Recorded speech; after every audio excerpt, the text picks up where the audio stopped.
Last show of the run.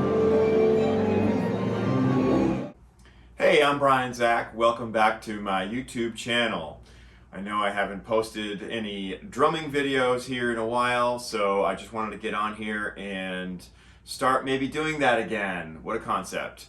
I really appreciate your viewership here, and I really appreciate you subscribing if you like these kinds of videos, because that will encourage me to make more of them.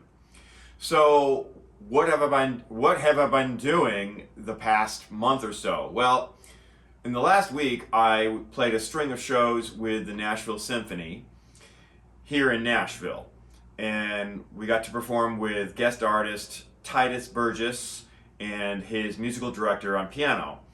And one of the songs that we got to perform was a pretty drumming intensive song that contained this tom part on two toms, well, on drum set, but on the high tom and the low tom. And it was a pretty crazy part because upon seeing it, it was all 16th notes all the way through the bar, and it just kind of went on and on for a while. It's a very sort of tribal part. But the way that it was written required, if I was to play it exactly the way it was written, it would have required like some practice and a degree of figuring out the sticking, because it just didn't lay right very well on the drums. So initially in the first rehearsal, I asked the MD, because he was the one who wrote the arrangement, what did he mean by this part, and do you want it exactly as written, like on the ink, or are you trying to get at something else and you just kind of didn't know what to write? I didn't ask it like that, but I was way more polite. But turns out he really wanted the part to be played as written on the page.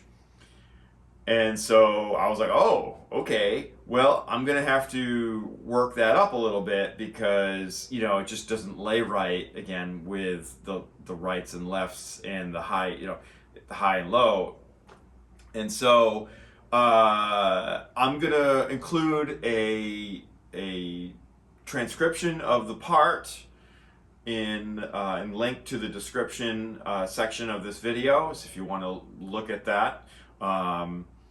But yeah, so the part again is all 16th notes, and it's played at a pretty rapid tempo, so it was pretty challenging. And what I came up with to play the part was triple strokes. It starts with triple strokes, starting with the left hand. So left, left, left, right, right, right, left, right, left, left, right, right, left, left. Left, left, left, right, right, right, left, left, right, left, right, right. I can't even say it. I'll just play it for you. So it's going 1, 2, 3, 4.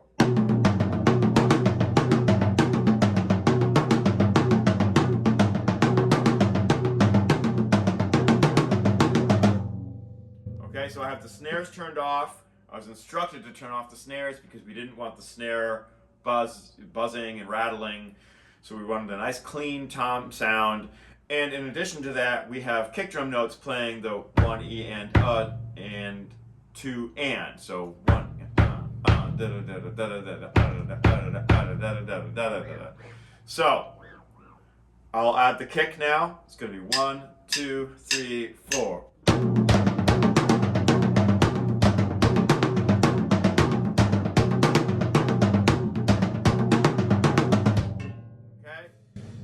And finally, up to speed, because it was played faster, I played it like it was about this tempo. 1, 2, 3, 4.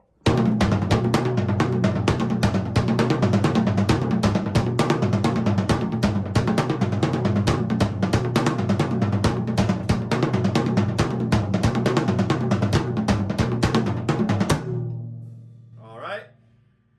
To finish it off, there was a crash cymbal on beat 1. The last, I think it was like 4 bars of the part, so that was an extra challenge to be able to pull that off. And I think what I did was, instead of Well, no, I think I'm trying to remember what I did. I think I just played it with the right hand. I played a right hand crash cymbal, so it was just. I remember now. So I did play it as I just did.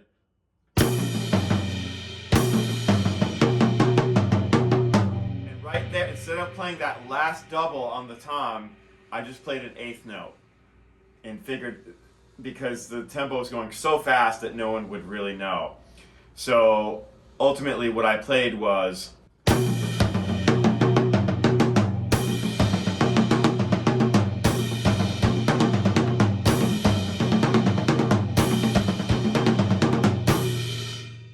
okay. So sometimes when you're playing with a symphony, you know, the best thing to do is ask about the part, because, you know, sometimes you get parts that are literal, like in this case where you're going to play the ink exactly the way it's written, but in other times it's more interpretive. In the same concert, we played the Tommy Overture, and my part for that, you know, it's like Keith Moon, it's the Who. But the part was just all written on the snare drum line, and it was just eighth notes and 16th notes at various, you know, in various patterns. And so I took some liberties and just interpreted the music. I listened to the original recording, and knowing what I know of Keith Moon and the Who and that kind of music, and I played it more like interpretive of what maybe something that Keith Moon would have played. I think without the maybe without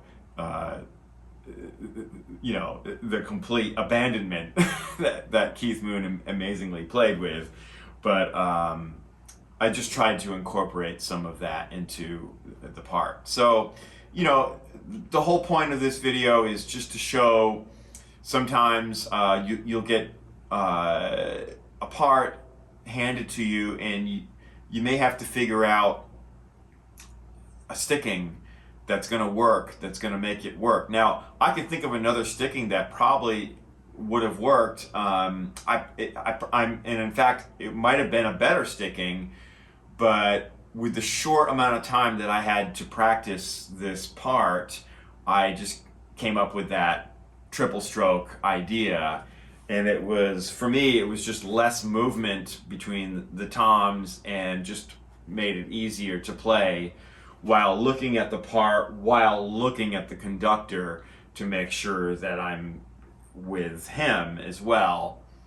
And again, you know, it's not like the part had to be played super loud. It was a forte dynamic. But in any case, another sticking that could have worked, I think, is instead of playing the triple strokes, I could have played single strokes. So single, barrel, diddle, double, double, double, single, barrel, diddle, double,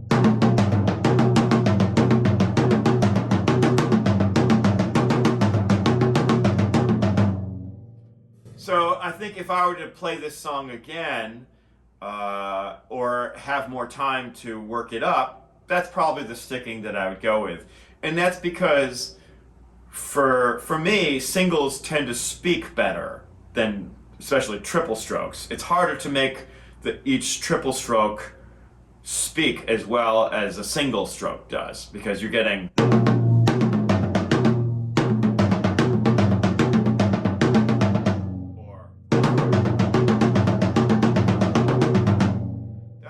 easier and easier to play more even as well, instead of, okay, so you can even hear the difference. But this is a good reason why, you know, we use our practice pad and we practice our triple strokes. So if, you know, what you want to do is use rebound to achieve those triple strokes. Now, on the toms, there's not as much rebound as there is on that drum pad that I just played on. So it's a little harder. So you kind of have to, you got to goose the rebound a little bit more to get the triple stroke to speak.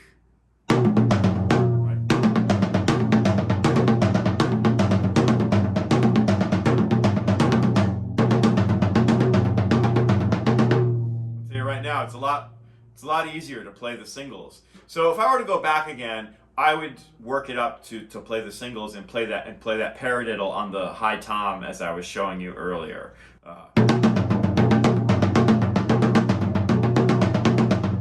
Instead of